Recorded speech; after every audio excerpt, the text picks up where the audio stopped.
Ladji Namouri Traoré. Je suis originaire de Mauritanie, de Seli Babi, qui est au Guilimaka, comme Kaye d'ailleurs, comme vous savez. Je suis dans la délégation de Mauritanie qui est venue ici dans le cadre du groupe de rapprochement parce que j'ai une organisation dont je suis le conseiller du président qui s'appelle l'Association mauritanienne pour l'éradication de l'esclavage et ses séquelles, que nous avons créée depuis 2008. Donc nous avons accompagné nos amis du GDR parce que c'est une grande réunion qui a lieu à Kaye. Kaye qui est un peu le cœur du Guidimaka et du pays soninké, qu'on le veuille ou pas.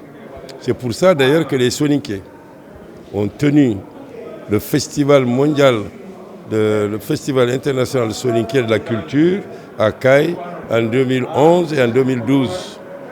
Après, on a mis ça dans les différentes capitales de la sous-région et le festival aura lieu en février prochain à Nouakchott. Mais pour revenir à l'esclavage, c'est un phénomène extraordinaire, un phénomène qui a déchiré l'Afrique, notamment le pays soninké. Le pays soninké qui est le long du fleuve Sénégal, beaucoup de Soninko et des originaires de Soninko ont été déportés par la traite esclavagiste en Amérique et dans les îles de l'océan Atlantique. Donc c'est un phénomène. Et aussi, d'autres esclaves d'ailleurs ont été vendus par la traite négrière à travers le Sahara vers les pays arabes et l'Europe. Par conséquent, c'est un phénomène qui nous a beaucoup déchirés, qui a beaucoup insisté ici, qui est très durable. Alors nous luttons actuellement de manière ouverte, sans distinction d'appartenance politique ou idéologique. Parce que moi, j'appartiens déjà à un regroupement des associations du G5 Sahel, des pays du G5 Sahel, et d'ailleurs nos amis de Timidria, qui sont des Bellas, qui sont de Mali, luttent aussi, on se connaît bien, contre le phénomène de l'esclavage au Mali.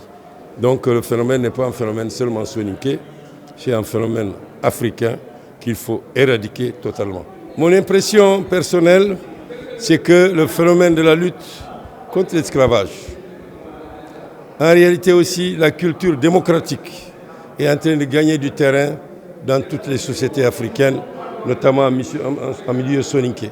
Donc ces débats ont été des riches débats et l'ensemble des commissions, l'ensemble des ateliers qui ont été créés ont mis l'accent sur les différentes formes d'injustice, d'exclusion, l'esclavage et ses séquelles, etc. et d'autres formes d'exclusion en milieu soninké. Donc ça a été un séminaire intéressant, extraordinaire. Et nous pensons d'ailleurs que nous allons faire un document final que nous allons diffuser dans les langues soninké, bambara, soninké, français, anglais et arabe. Parce que c'est un document qui aura une résonance mondiale, pour ainsi dire.